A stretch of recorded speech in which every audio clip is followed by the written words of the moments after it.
Call the meeting to order. No, sorry. Didn't mean to scare you. Say warning next I time. wasn't expecting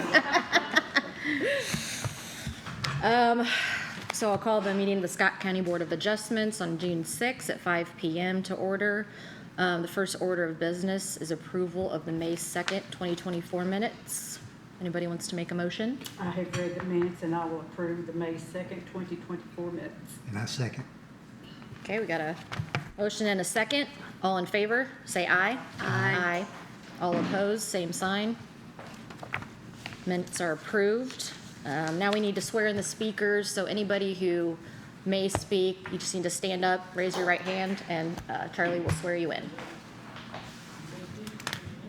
Just two that are actually going to speak. It's great, we love it. Right, woohoo. I mean, we've got to should we do it anyway, just in case? Just in If you case. signed in, we just recommend you do. Yeah, unless, when she presents the application, unless you disagree with her, you don't need to do a thing. How about just in case? But, and whoever may feel the urge later, you swear a firm signature to give tonight you the truth, the best of your information to believe.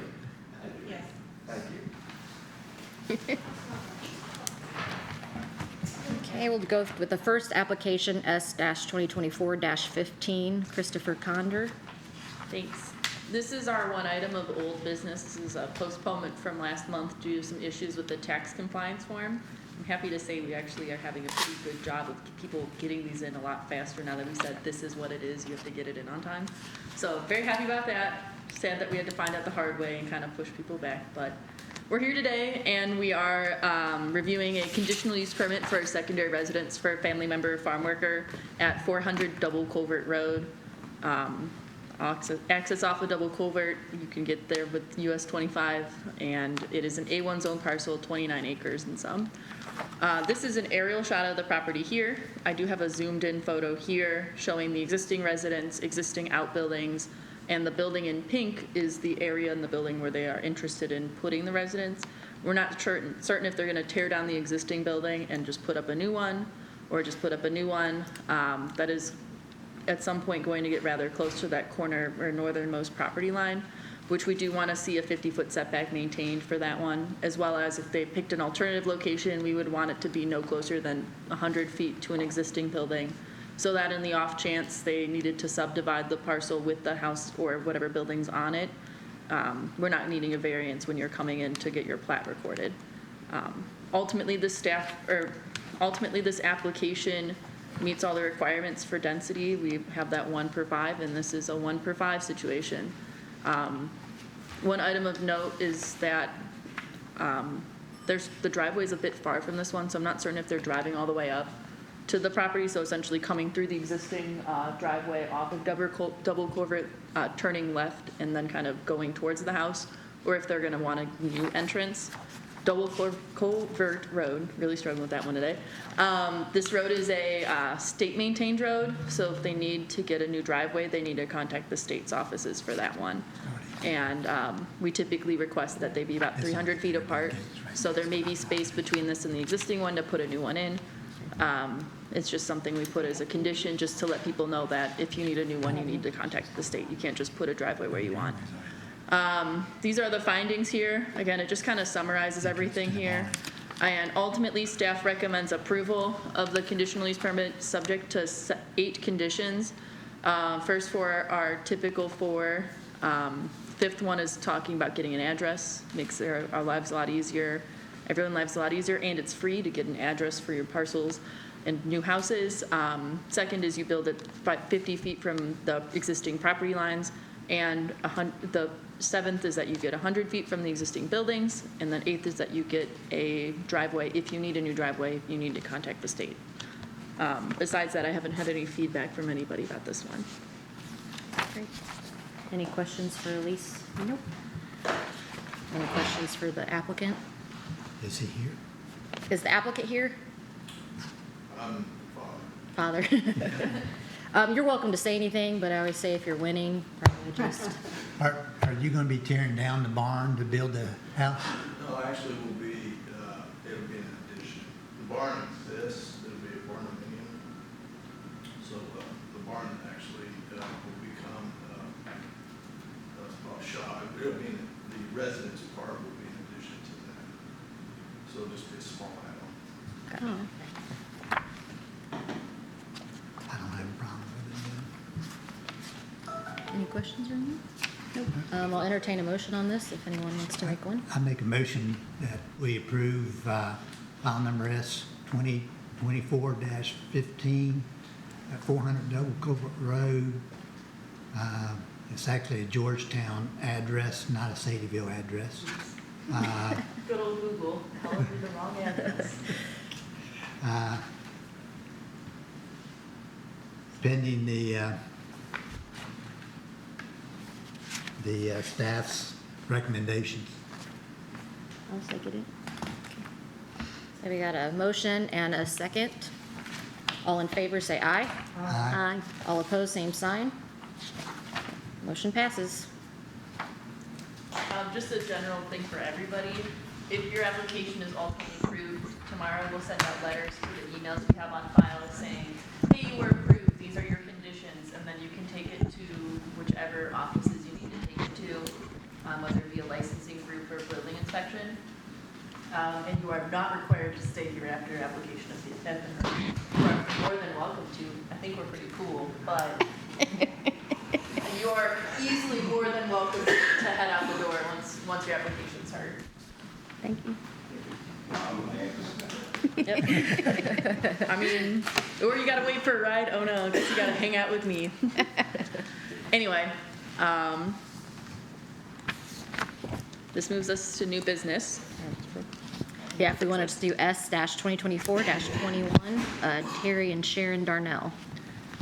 Thanks. This is also a secondary residence for a family member at the property address 1556, 1546 Schweitzer Road.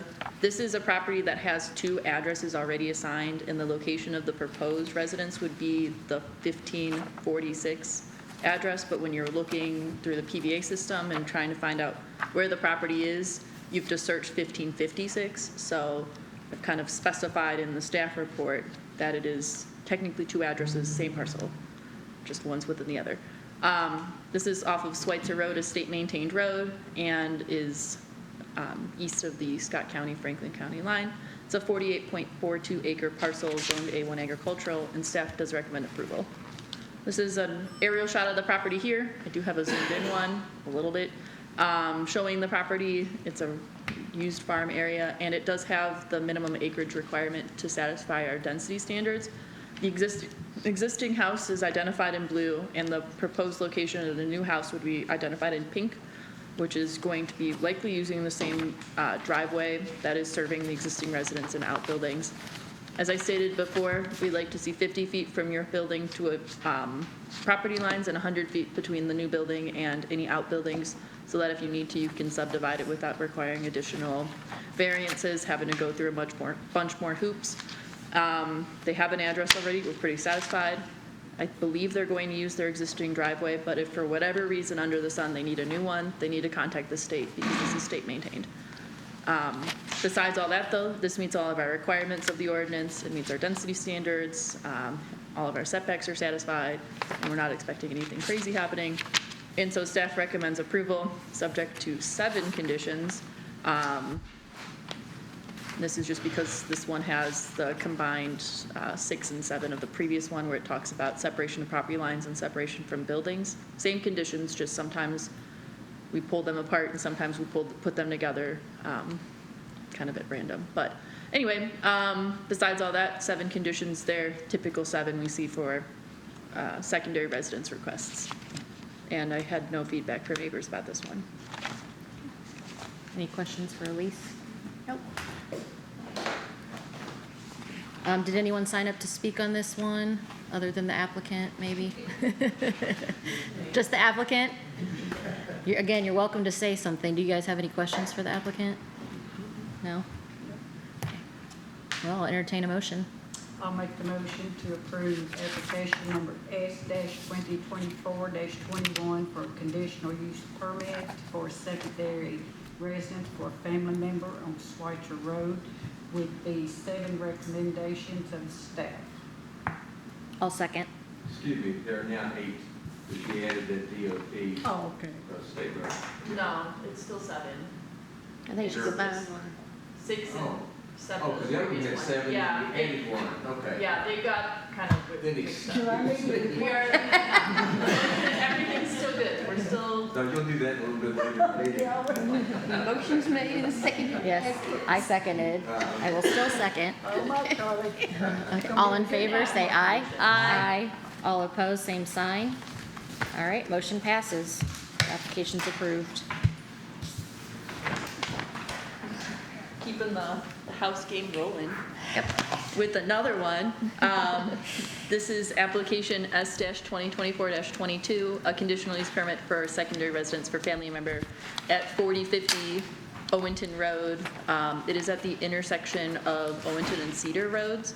It is a rather long parcel. It technically does have double frontage, and they do have 2 driveways serving the property. It is a 45-acre parcel zoned A1 agricultural. This is the property here. It is bisected by the creeks and everything like that. And then this is we've flipped the orientation. So this is, south is up in this instance. And then you can see the existing house, existing outbuilding, the driveway that serves the property, which is connected to both Cedar and Owington Roads, and then the location where the new house is being proposed to be located. As a 45-acre parcel with only 1 house on it, it meets our density standards if we needed to add an additional one. It meets our separation distance from existing buildings, and it needs to meet our requirements for setbacks, which is 50 feet from property lines. We include those as conditions. No address has been assigned to this parcel, so we would recommend that an address is assigned. It's free. You can pretty easily get them. Jay will do it. Jay's pretty nice about it. Swear he won't judge whatever number you pick or whatever number you get. And if they need a new entrance for whatever reason, they would contact the state. This is 7 conditions here. Staff does recommend approval. Same 7 as before, different roads. That'd be weird if you had to somehow get a Schweitzer entrance and you're not even close. But, you know, I put it on a staff packet before. I must say, I've seen it before. I know. I can't say I haven't done it. But I didn't have anything from anybody about this one either. Any questions for Elise? Did anyone sign up to speak on this other than the applicant? You guys have any questions for the applicant? Nobody? Great. All right, well, I'll entertain a motion then. I'll make a motion again for application number S-2024-22 for conditional use permit for a secondary residence for a family member on 4050 Owington Road with the staff recommendations of 7 conditions of approval. I'll second it. Okay, we got a motion and a second. All in favor, please say aye. Aye. Those opposed, same sign. Okay, the motion passes. The application is approved.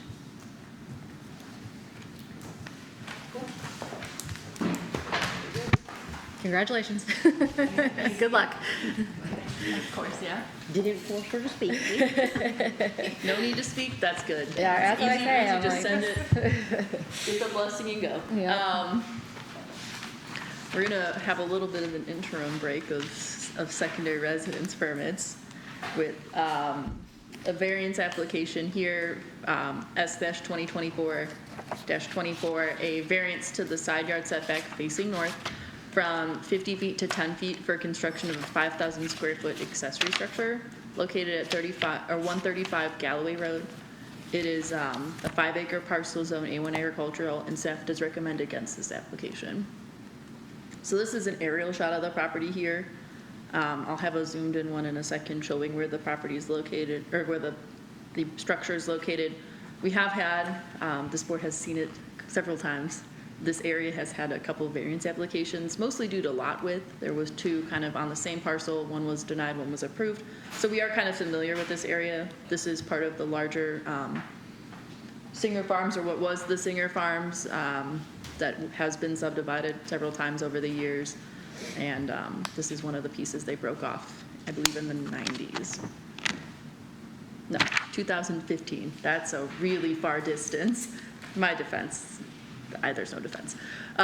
Anyway, so this is an aerial shot of the property here. The area in blue is a pre-existing building that does, it is a little bit closer to the property lines than what would be typically allowed. The area in orange is an existing kind of greenhouse type structure, and then the area in pink is around the rough location where they'd like to put the structure that they're requesting the variance for. This is the topography here. So we've, in previous discussion, but just to kind of remind ourselves, this was a property that was steeped for landscaping and everything like that. And it does have that type of steep to it, but we haven't seen a lot of variances really be applied for in this area. Ultimately as well, like this is, you can kind of see it better with this photo here. You can see some existing trees, but there are some kind of natural gaps where a large building of 5,000 square feet would be relatively visible from passerby and kind of distracting, and it would take away from the character of the area. In addition, the whole property is steeped like this, and if the whole property is viewed as such, there are areas that could be potentially used that are greater than 50 feet from property line, thus negating the need for a variance. And I don't have any supplemental information that really states why this is the location it has to go here. Staff finds that there are some suitable locations that are more than 50 feet from the property lines. And we understand that convenience is a factor, but convenience is highly subjective, so it's difficult to say what's convenient for me may not be convenient for someone else, and that's a difficult argument to pitch something on, or pitch as a justification for a variance being granted. With all those things considered, and one last thing, because I completely forgot, there are mature trees in the area, but there are pockets of the property which are vacant of mature trees, so you could easily put put the structure somewhere that is not in the way of a mature tree, thus protecting that tree and also satisfying the setbacks requirements, which is why these are the findings here. But ultimately, staff recommends denial of this variance. Again, the rolling hills are typical of this property. There are areas that are away from mature trees that are not within a setback area that the building could be put in, and we have no written justification as to why this location is the only location it needs to be located in. Besides that, that's all I have for this one. Rhett was kind of dealing with this one, so I don't remember exactly what everyone's faces look like, because I don't know if he's here or not, but hopefully I did my whole spiel and he's here. Did you get any calls or anything about it? I did get a call from a neighbor about it, saying that they had talked with the property owner about the location, and that, I mean, there may be other locations that they both are satisfied with, but she seemed pretty satisfied with the location there because it wasn't visible from her property. But, I mean, it is good to know, but it wasn't really like a complaint. It was just kind of a, I don't see it. It was more of, sorry, it was not explicitly a complaint. They had reached out to the property owner about the distance and wanting to make sure, because it's so close to the property lines, or at least the value is so close to the property lines. Ultimately, my understanding and my takeaway was that they were relatively okay with the location of the building because it wouldn't be visible from their property lines, but. Was this the bordering neighbor? Mm-hmm. Okay. Yeah, I think so. I'm pretty sure. I mean, if it was across the street. Yeah, no, I would figure, because bordering neighbors are the ones who get the mail, but Okay. I believe it was a bordering neighbor, yes. All right. Charlie, you Yes, guys we need- comment on there's this? an applicant. Well, in the presentation, it really doesn't meet the statute. Special circumstances not generally applicable, but there are actually other locations on this very property. Strict application would deprive the applicant of reasonable use of the land. Well, no, not if there are other locations on the property. So I mean, it just really doesn't fit the statute. There's supposed to be circumstances that apply to this particular property that keep the owner from having reasonable use of it unless they get a variance. Well, I mean, at least that aerial shows there's quite a few open spots where any number of things can go. So you can't, and these are things that the statute requires us to make findings of and to consider. Well, if we consider them and we really don't have answers for that because they don't really apply, well, then it makes it kind of rough for us to approve the variance. Is the applicant here today? You didn't hear from him about this today? I haven't heard anything from him, no. In that instance, Yeah, they can't give us a reason. yeah, I mean, we can just continue it a month and then wait for testimony, or if you believe that testimony would not change where you guys are lying with it, we can ultimately take action without them being present, I would say. Unless, Charlie, you would disagree with the taking action without the Well, applicant if to there's justify. a reason not to be here, then certainly I think we should accommodate, but no. He didn't call. No haven't. call, no. I have nothing And I that- think you've from got a them. record in front of you, you can make a vote. Do you think applicants would be confused when they get this and see denial? Do they think it's denied? I always wonder about that. I don't know what's. I don't know. It's difficult to kind of put myself into that Yeah. mindset and make a determination on it. I mean, But we've never had a denial one not show up before. Usually that's. Right. Yeah, usually I they just see it. wondered if that had Or ever they- happened, though people thought it was Yeah. already denied. Yeah. yeah, typically what we see is someone gets a denial, they get the email from us, and they call us and they say, hey, this is recommending denial, and we would say, well, this is the circumstances why we recommended it. But if you disagree with those circumstances, you can come to the meeting and talk to us, talk to the board. The board, like, my decision is, or my recommendation is not law. Obviously, ultimately, you guys have the judiciary authority to make those decisions. And they usually, whenever we have denials, they come in and they say, hey, these are my deals, this is what's going on, and I don't agree with staff report, here's my information that we have available, and then you guys absorb it and take that In information. fact, on this very road, we've had a recommendation of denial, which. We've had it the board twice. Did not deny, so. Yeah. Right. So But if, they've come in and I mean, said if that- they had further information that would justify the adjustment, they could reapply at some point and come back in and argue it. Yeah, I mean, They we're would not have closing the to- door forever, we're just saying as of what we know tonight. yeah. I'd say substantial change is typically what we've Well, yeah, qualified on. we usually requested something Right. Substantial. Which the Not last, just- yeah. Yeah, not just simply, well, I decided to make 11 feet. Well, Yeah. That's that won't fly. But yeah, significant change, worthy of consideration, absolutely, covered that. Mhm. Which we've had happen recently. Yes, we have had recently with unique situations and everything, but ultimately it's at your guys' discretion on if we want to wait and see if he'd show up or what you guys are thinking, but Just move in. I Chairperson? think. Tonight, That's what I think. because he didn't show up, he didn't make an effort to show up, he didn't make an effort to call the office today or anything, so. Right. Okay, well, entertain a motion. I'll make a motion that we deny application S 2024-24, the variance side yard setback at 135 Galloway Road, pending what, lack of justifications or? And I'll second. Okay, motion and a second. All in favor, please say aye. Aye. Aye. All those opposed, same sign. Okay, the application is denied. We're cold, hard.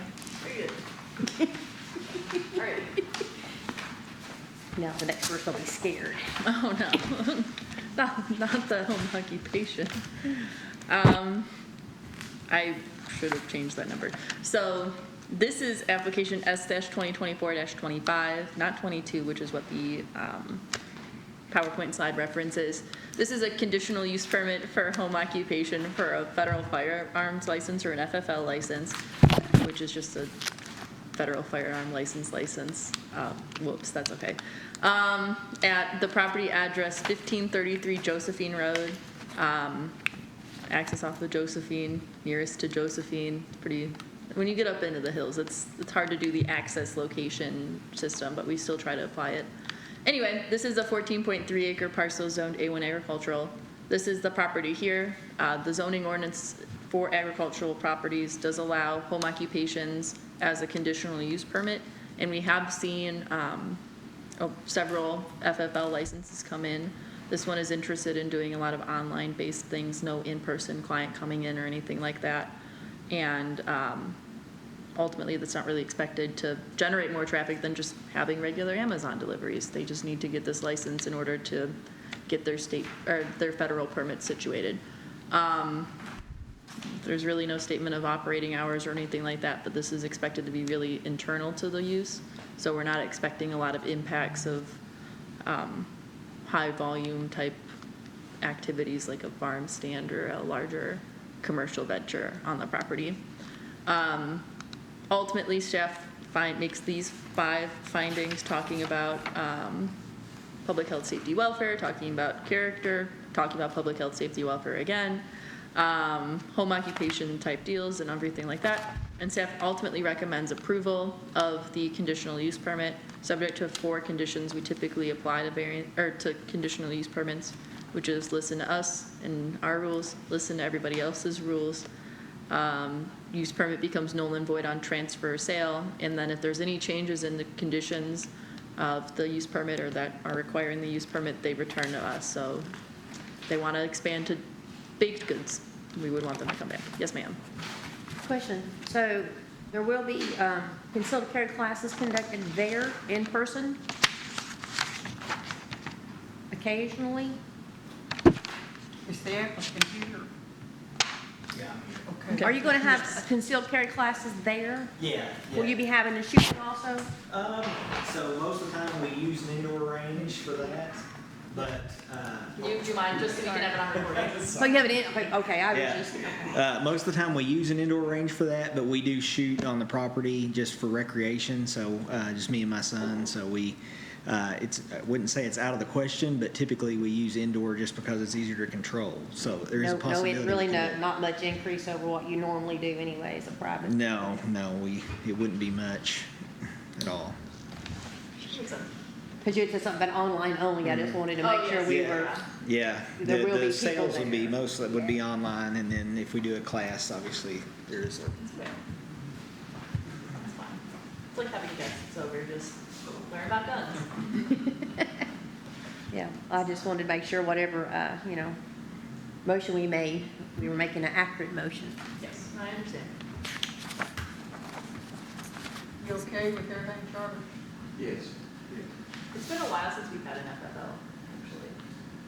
Like an FFL application. I don't think I've had one of it. You had any calls, nobody? Nope. Is anybody here to speak on this one? Nope. Any other questions you got? Well, then I'll make the motion that we approve S-2024-25, a conditional use permit for home occupation for a federal firearms license with the 4 conditions of approval recommended by staff. I'll second it. Janet second. Oh, sorry. Okay, we got a motion and a second. All those in favor, please say aye. Aye. All those opposed, same sign. Okay.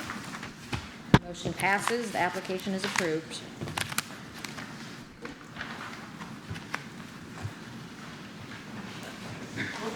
Now all my numbers are off, so this is 26. I was really feeling good about myself today, making this PowerPoint, and it just So wasn't. see, it could be Schweitzer again. It could be Schweitzer. Do you want me to say the numbers before you? You can. I didn't know if you want to do It's that, okay. if it mattered. It's up for the to you. record. For the record. Yeah. I mean, we'll naturally progress unless otherwise stated. Just want to make sure. Yeah, I appreciate it. I think Darren usually does say the numbers. Right, so that's And then I fine. say the numbers after him. So, Right. I'm kind of used to saying it anyway.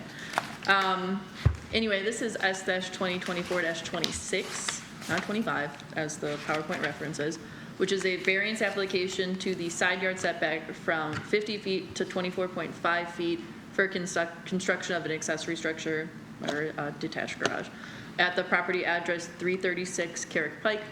This is off of Carrick, with proximity to Paris Pike as its main arterial and west of the Sterling Drive, Sterling residential subdivision. Just an item to note, this is technically part of the Sterling subdivision. It is one of the first lots that was platted as part of when the larger farm was starting to be subdivided. This is an A1 agricultural zone property measuring just a hair over 5 acres, and staff does recommend approval of the application. This is an aerial shot of the property here. You can see that it's not particularly atypically narrow, but it is a more narrow lot, rather long. And the existing residence does kind of span most of the buildable area on the property, with the driveway coming up on the south side, having a loop, and then the kind of apron space for the garage that's existing is located kind of directly south of that. There is a pool behind it. I forgot that I made the one with the squares on it, so Here you go. Here's all the stuff I was talking about for clarity. The area in pink is where they would like to put the existing, or the new, not existing, if it was existing, we wouldn't be here. The new detached garage, the location allows for them to have to use their existing driveway. I would find it unlikely they'd be able to get a new driveway off of Carrick, and would kind of align with the existing layout of the property behind the building that's already there, and everything like that. The residence itself is 50 feet from the property line, so if they wanted to have any type of addition to the house itself or a new building such as this one, they would need variances if they wanted to continue to use that side of the driveway. Ultimately, while this is not an explicitly unique condition by its shape, it is a kind of unique condition that the house itself kind of spans the entire width of the property and all that type of thing. So staff makes these 4 findings and ultimately recommends approval of this application subject to 3 conditions here. First one is follow our rules. Second is follow everyone else's rules. Third is follow our rules again, and also get a building inspection permit. So we do have a representative of the property owner here today. Any questions for Elise? No? Is anyone here to speak on this application? Oh, I don't need to speak. You don't need to speak on it, okay. You did a very good job for me. Great. Do you guys have any questions or for him? Okay. Well, then I guess I'll make the motion that we approve S-2024-26, variance to the side yard setback with the 3 conditions of approval recommended by staff. I'll second it. Okay, we have a motion and a second. All those in favor, please say aye. Aye. All those opposed, same sign. Okay, motion passes. The application is approved. Congratulations. Well, have a great day. You too. I'm gonna make a swim and go down there. That sounds nice. I want to do that. Okay. Last one. We're running. Not rushing, just going through. This is our last application of the night. Again, my numbers are all thrown off now. I feel like I can pull the little tiny flags and just hold them next to me and be like, here you go. These are 2 variance applications, one to the flagpole height allowed in a zone from 32 feet to 80 feet, and to the other to the flag that would be on that pole from 24 square feet to 600 square feet for the installation of a U.S. flag at 400 Triport Road. Direct access is off of Triport Road, and they are in the process of getting their construction underway for an FDP development plan that was approved last year, which would make an entrance off of West Houston, so it will have technically 2 addresses whenever they finish construction. Nearest arterial is Cherry Blossom Way, because this is in Triport Industrial, 1 way in, 1 way out pretty much. This is an industrially zoned property, light industries to be specific. It is a 10.04 acre parcel, and staff does recommend against this application. So this is the property here. It was taken in December, so you can see that they kind of began construction. They did have all their development plan ducks in a row. So this is what they are looking like as of December of this year. And then this is a very washed out version of what their plan is, unfortunately. But I have my little pointer that I will use, that I always feel so dramatic unsheathing. It's like a sword, just shink. But no, it is our pointers. So this is the existing building that you can see in the photo on the previous slide. This is the proposed expansion area. There's some outdoor storage over here. If you remember, I believe probably about a year ago, we did see an application for a conditional use permit for outdoor storage, which was ultimately granted. And then that's roughly where this is going to be located. They have some parking lots over in this area, some kind of preserved natural areas over here. And then the area, or this little square in pink, is the proposed location of their plant. Which, if we imagine that this was built out exactly as I was saying, would be that little pink square that is shown on this. So we were contacted about this, kind of people were interested in installing it, and it is important to note that we do have an existing flag of this size and height in Scott County, which is the Camping World flag off of Leyland Hall Path. We all see it on 75. It's rather magnificent until it's like really windy outside and you're like, I'm a little bit worried about that. That's rather big. Maybe it's just me, but that's okay. Anyway, this is a Google image of the property because unfortunately the flag is down right now, but I wanted to show this is kind of what the visibility would look like. Obviously the area is a little bit more built out, so you would see some buildings in between there and where you're standing and looking out. Excuse me, did you tell us how that compares with the size that's requested? This one's larger. Camping World is larger. Camping World is Oh, it's 120 larger? feet, Okay. Yes. I believe. And the one with, sorry to interrupt, is 80. It's okay. Yeah, I can, yes, yeah. So it would be slightly smaller than this one, but it would be around this kind of look, which is why I pulled this picture from Google Imagery. Is it American flag they're wanting to put up? Yes, correct. You have to ask, I'm sorry. Curious. That's embarrassing. I want your passport. Anyway, when this came to be, it was in 2016, and they had passed, or the city of Georgetown had passed a special flag ordinance. Previous to that, they used the same ordinance that Scott County still uses today. So the new ordinance would allow for a flag of this size and area, and height and everything like that, with the conditional use permit for a zone. There's different standards and rules on how close it can be to residential areas, on-ramps, roads, that type of deal. It's important to note that that ordinance was not passed in the county. And the county specific ordinance uses the language shall not, which is in previous interpretations by this board and other boards of ours, a shall not is an under no circumstances would you exceed.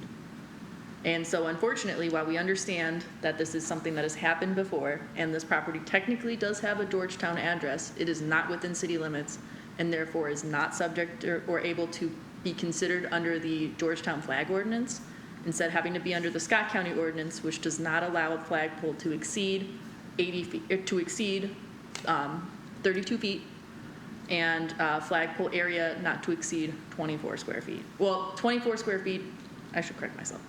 Let me back up. A flagpole cannot exceed 32 feet. It is a shall not. We can consider a larger flag area because the language for flag area does not explicitly say shall not. In previous interpretations, we have allowed for that. So they may be able to get larger than 24 square feet, but at least staff interpretation of the ordinance is that shall not is pretty clear, pretty hard line in the sand, where that would make it, at least in our interpretation, not recommended immediate denial because it exceeds that value. I also wrote this application or the staff report with the consideration that there was no new flag size proposed. We do have a couple ideas from the applicant, which they can kind of speak to on potential alternative sizes. But at least right now, if you were to install a 30 by 20 square foot flag on a 32 foot tall pole, that would mean there's 2 feet of clearance between the leading edge of the flag, if not and wind, 2 feet of space, which if you're driving a vehicle, that means that it is at bumper height, so you are not able to see safely traveling on the road, and then you, in a highly trafficked area with a lot of semis and a lot of activity, that would be unsafe. And so staff cannot endorse a situation that would create unsafe driving conditions for vehicle users. So unfortunately, without an alternative consideration available to us, we did recommend denial for the flag area because of that concern on public safety. They may want to amend it, and that may be an option we can entertain tonight. But at this time, with what we have been given, staff cannot, in good conscience, recommend approval of a flag of that size due to concerns on safety, and does not recommend approval of the sign area, or not the sign, the pole height, because of the shall not portion of the ordinance. Yeah, flag standards wouldn't call for something that big on a pole that small anyway. I've really never seen a flag not put up to flag standards. Yes. That's not enforceable, by the way. That's not. It's just law. typical. But it's Yeah. proportional, and I've never seen one wasn't put up that way. Yes. So again, this is an aerial shot here again of the property. You can kind of see the little baby tip of it here. You can see the little tippy top of him, so it gives a little bit more of an understanding of if it was to the height roughly of where, I think Camping World is actually like 100 feet. It's a rather tall flag. It's exorbitantly tall. But you would see something like that in passing by if there was a lot more buildings and grade changes and everything like that. Again, these are my findings here, which I kind of talked about in long-winded terms. And ultimately, staff does recommend denial of the variances requested. If in any form the application is approved, staff recommends that they get and satisfy the 4 conditions listed, which are adhere to our local rules, adhere our planning and zoning rules, so zoning ordinance and subdivision regs, comply with all local, state, and federal regulations, obtain a building permit for the anchoring of the pole, and that they return to us with any changes and conditions. We do have the applicant's consultant here, so if you have questions specifically, you may be able to. If not, I didn't get any feedback from neighbors on this one, which is kind of unfortunate. I wish I heard more from Triport, but I didn't hear Charlie? anything. On the 32-foot high, would the 600 square foot be the flag standard maximum? No, If you go No. larger? No. That's why I was asking. no, No. not even remotely close. I mean, the 24 square feet. The original on here says 32 foot, 24 square foot. That seems small, but That's- that's close to what the proportions would be. Okay. Yeah. I pulled that up today, and I just don't recall the 32, but that's close to what it would be. It's obviously not anything like. So with no adjustment, that's pretty much where we're at. Yeah, that is with no standard. consideration. Okay. Yeah. But they may, I mean, they can obviously entertain an amendment, but at least right now with what I got. Okay, that's what I was wondering. So it's already stated with a 32-foot pole, this is as big as you're going to want to go. Yeah, for like safety and swinging it around, unless you like bury it all the way to the ground, Yeah. like keep it Okay. But, we do have a representative for the applicant, if you guys wanna Would you like discuss to? further. I don't know what to do, so I'm gonna sit here silently, if you don't. I don't know, that they did you are- sign in? I did not, because I right. hit Oh, traffic. too late now. Shut All right.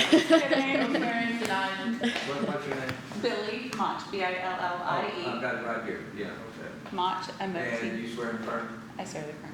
Yes, sir. Go ahead. So being that this is American Welding Gas Company, and they would really like to share the flag. There isn't one in this development, and I think part of their idea is that they could be the flagpole for this industrial park. That's why they're wanting to go to that 80-foot tall pole. You can see it from the interstate. Barely, not quite as much as the Camping World, because that one is much taller. And this one is further away from the interstate as well. But they are just wanting to show their patriotism and have this large flag that would be representative of our country in this park. And not saying that they couldn't go with a smaller one, but the 600 square foot also is commensurate with the size of the pole. They don't want a large 600 square foot flag on a tiny pole. Yeah. Right, It just wouldn't, I mean, it just wouldn't work. But I understand the review of that as well. So they're very hopeful that you all will consider their ask for the 80-foot pole. It is 82 feet from the edge of road. Should the flag fall over, the pole itself would not be in the roadway. It wouldn't cause any damage to anybody else's property but their own. So they would like you to consider that. Now, yes, the flag, if it is lowered and the wind is blowing, it might be obstruct some view of some folks, but they hope that that flag will stay high on the pole and not cause any problems. So Thank you. you're welcome. You guys have any questions for Any her? or- questions? No. Other than the fact from what Lisa was saying, we can't even consider anything, Charlie. Well, state law is very clear. You do not have the authority to violate our own ordinance. Now, ordinarily what they're talking about there is giving variances when you allow a greater concentration than the density allowed by the ordinance, things of that sort. There is no such thing as a case in Kentucky where somebody allowed a flag that's bigger than, that just doesn't exist in Kentucky. As a practical matter, if it's denied, applicant has no grounds, well, everybody can sue anybody anytime. but they really had no grounds to really argue in court. They're not going to get very far. If you approve it, despite state law and county ordinance, obviously they're not going to sue you. We're not going to sue you. Janet would just cheer you. So, I mean, probably it goes nowhere, and they build their big flag. State's not going to come in and say, you can't do that. That's just not going to happen. So, yes, it's a violation of state law. It's a violation of our ordinance. Yes, it's a violation of the county ordinance. Probably also as a practical matter, if you turn it down and they go to the fiscal court and say, oh, come on, they'll do the same thing the city council did when Camping World came in and said, oh, come on, and pass something special to allow you to do it. So that's probably the way I would suggest, and I'm just confident that's what would happen. And that way you're not in a position of basically telling the county we're not going to follow your ordinance. We pass it on. Well, what I was gonna suggest, if you all would be willing to continue the application, I've actually had conversations with county officials who would be willing Well, I'm sure. to change the ordinance for this. And they really don't want us to deny this and then have to go through all the rigmarole. So I don't know if you all would be willing to continue this to They next want the month. flagpole, so we would absolutely be open to continuation. Okay, we could, just continue to next month, see how, because they're open to it, and I think we could make this work for everyone. Is there anything that we would need to do as an applicant in the meantime? Any correspondence, coordination, or anything, or do we just show up next month at the meeting? Yeah, unless somebody contacts you, Okay. I'm sure that we can pass along your information if anybody has questions on this, but Sure. I think that so we do make a motion on continuing You this? can do that, or you can just as chair, note on the record with approval or with agreement of the applicant. The matter is continued, say, for 2 months to get a chance to do something. Yeah. Okay, The it's 2 timeline months. for ordinance completion will take. Right, 'cause it has to have before its we set the readings. Fiscal, and it has to go through planning commission first. So it has to get on our agenda first, we have to advertise the public hearing, so I would say, 2 years. What is it, 2 7? weeks, not 2 weeks, 2 months, maybe 3, almost, because it would be, we can't put it on this agenda. So we'd be But looking at putting it it on certainly the won't be July. 1 month. Read for the safe side. Well, there's probably nothing to lose in making 3. Well, let me think. If we can hear it in July, in theory, if this is something that we can get some solid footing on. Hear it in July, that puts us in the middle of July. And then that gives the fiscal court, they meet on the 1st and 3rd, right? Charlie, do you know? Oh, I avoid that place like the plague. I'm just trying to think, because if Right. it's 1st Second and and fourth. 2nd and 4th. There you go. Avoid it like the plague. I'd say 3 months would be appropriate, because I don't think we could get I think 2 is gonna be really tight, so I think maybe 3. I think the issue will come, I think they have a workshop tomorrow, and someone was gonna bring it up tomorrow Okay. at the Okay. workshop, so, I will make a note to go to that workshop. yes. I didn't know that Let this us know was what going happens. on. I'm so happy to find out now on the record that what's going on, so I can have it written down forever. Right, But, okay. So continue it to the September meeting. okay, yeah, Yeah, we can discuss further.